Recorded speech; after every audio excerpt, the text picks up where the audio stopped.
Lakes यानी कि झीलें। You may be familiar with the valley of Kashmir. आप कश्मीर की वादियों के बारे में जानते होंगे। इसकी जो फेमस जो लेक है Dal lake, the house boats and shikara, यहाँ पे शिकारा है, यहाँ पे हाउस बोट्स है, which attract thousands of tourist every year, जो कि हजारों पर्यटकों को हर साल क्या करती है, अट्रैक्ट करती है। Similarly you may have visited some other tourist, और ऐसे ही तुम कुछ अन्य टूरिस्ट स्पॉट पे भी गए होंगे नियर ए लेक, जो कि लेक के पास में होते हैं। Enjoy boating, swimming and other water games, जो कि क्या करते हैं, इंजॉय करते हैं बोटिंग के, स्विमिंग के और अदर वाटर गेम्स के। Imagine that if Srinagar, Nainital and other tourist place did not have a lake. आप कल्पना करके देखो, यदि श्रीनगर और नैनीताल और अन्य कुछ ऐसे टूरिस्ट प्लेसेस होते हैं जिनके यहाँ पे लेक नहीं होते हैं, they have been as attractive as they are today, क्या वो इतने ही अट्रैक्टिव होते जैसे कि आज हैं। Have you ever tried to have the importance of lakes. क्या आप ऐसे ही इम्पोर्टेंस ऑफ लेक के बारे में इतने कभी आपने सोचने की कोशिश की कि इनकी क्या इम्पोर्टेंस है in making a place attractive of tourist, जो कि पर्यटकों को आकर्षित करने के लिए काफ़ी ज़्यादा ज़रूरी होते हैं। Apart from attraction of for tourist, इसके अलावा या टूरिस्ट के अट्रैक्शन के अलावा lakes are also useful to human being in many ways. और लेक्स क्या है, ह्यूमन बींग के लिए काफ़ी ज़्यादा अट्रैक्टिव है कई प्रकार से। Find out lakes of large extent are cold seas like the Caspian, the Dead and the Aral Sea. और जो झीलें हैं जो काफ़ी ज़्यादा मात्रा में एक्सटेंट यानी कि फैली हुई है, उनको बोल देते हैं जैसे कि समुंदर, जैसे कि कैस्पियन सी है, द डेड सी है और द अरायल सी है। India has many lakes, India में क्या है, बहुत सारी झीलें हैं। These differ from each other in size and other characteristics, जो कि इसके साइज में और इसकी विशेषताओं में डिफरेंट है। मोस्ट लेक्स आर परमानेंट, बहुत ज़्यादा लेक्स क्या होती हैं, परमानेंट होते हैं यानी कि वर्ष भर रहते हैं। And some contain water only, और कुछ के अंदर केवल पानी होता है ड्यूरिंग द रेनी सीजन, जो कि बरसात के मौसम में आता है। Like the lakes in the basin of island drainage of semi arid region, जो कि अर्ध शुष्क क्षेत्रों में होता है।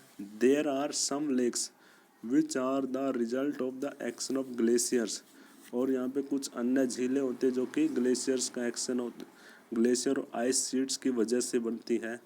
While other have been found by wind, और कुछ अन्य झीलें हैं जो कि हवा से और जल से और नदियों के एक्शन से और ह्यूमन एक्टिविटी से बनती है। ए meandering river across a flood plain form a cut off and that later develop into oxbow leaves। और कुछ ऐसे meandering rivers होते हैं यानी कि जो घुमावदार सी रिवर होती है, वो क्या करते हैं, वो कट कर देते हैं फ्लड प्लेन को, यानी कि जिस क्षेत्र में बाढ़ आती है उसको क्या कर देती है, वो कट कर देते हैं। और वहाँ पे एक्सबो लेक क्या करती है, वो डेवलप करती है। Spit and bars from lagoon in the coastal areas, और ऐसे वहाँ पे स्पिट और बार्स होते लैगून एरिया, यानी कि जहाँ पे नमकीन पानी बहुत ज़्यादा होता है कोस्टल एरिया में, जैसे कि चिल्का लेक है हमारी, पुलिकेट लेक है और कोलेरू लेक है, ये हमारी लैगून लेक है।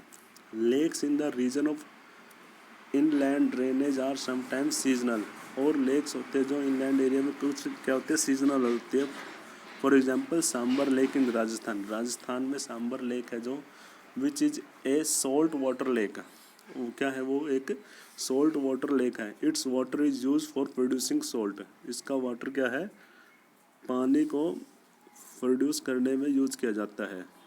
Most of the fresh water lake are Himalayan region, और ज़्यादातर जो फ्रेश वाटर झीलें हैं वो कहाँ है, हिमालय के क्षेत्र में है। दे आर ऑफ ग्लेशियन ओरिजिन, वो क्या है, एक ग्लेशियन ओरिजिन के यानी कि बर्फ़ से बनी हुई हैं।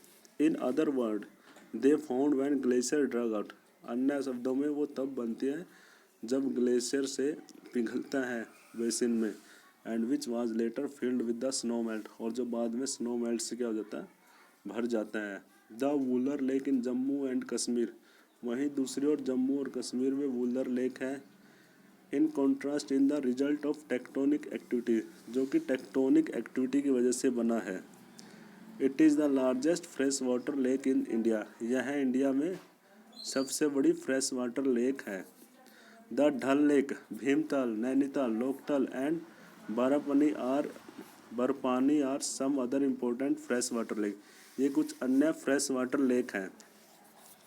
Apart from natural lakes, the damming of the rivers of the regeneration of the hydel power has also led to the formation of lakes such as Guru Gobind सागर। वहीं दूसरी ओर नेचुरल लेक है जो कि डैम बनाए गए वहाँ पे, जो कि हाइडल पावर को जनरेट करने के लिए, जिसको ऐसी झीलें बने जैसे गुरु गोविंद सागर है, झील है जिसको भाखड़ा नांगल प्रोजेक्ट के तहत बनाया गया है। Make a list of natural and artificial lake with the help of the Leads atlas, यानी कि मैप की हेल्प से आपने क्या करना है, नेचुरल आर्टिफिशियल लेक्स की क्या बनानी है, आपने लिस्ट बनानी है। Lakes are of great value of human being, lakes की क्या है, ह्यूमन बींग की काफ़ी ज़्यादा महत्ता है। A lakes help to regulate the flow of river, एक लेक क्या करती है, वो रिवर के फ्लो को क्या करती है, रेगुलेट करती है। During heavy rains it prevent flooding, और भारी बारिश में यह क्या करती है, फ्लड को रोकती है।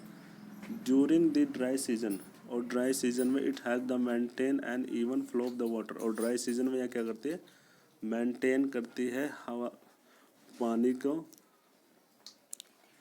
Lake can also be use for developing hydel power, और इन झीलों को पानी से विद्युत बनाने के यूज में भी किया जाता है। They moderate the climate of the surroundings, वो क्या करते हैं, आसपास के वातावरण को क्या करती है, मॉडरेट यानी कि संतुलित रखती है। मेंटेन द एक्वेटिक इकोसिस्टम, और यह एक्वेटिक सिस्टम को बनाए रखती है। इनहांस नेचुरल ब्यूटी, और यह प्राकृतिक सुंदरता को बढ़ाती है। And help develop tourism and provide recreation, और यह टूरिज्म को बढ़ाती है और वहाँ पे रिक्रिएशन यानी कि मनोरंजन का भी साधन बनती है। ओके स्टूडेंट्स, आज हम यहीं तक करेंगे। कल हम पढ़ेंगे role of rivers in economy, यानी कि नदियों का अर्थव्यवस्था में क्या महत्व है।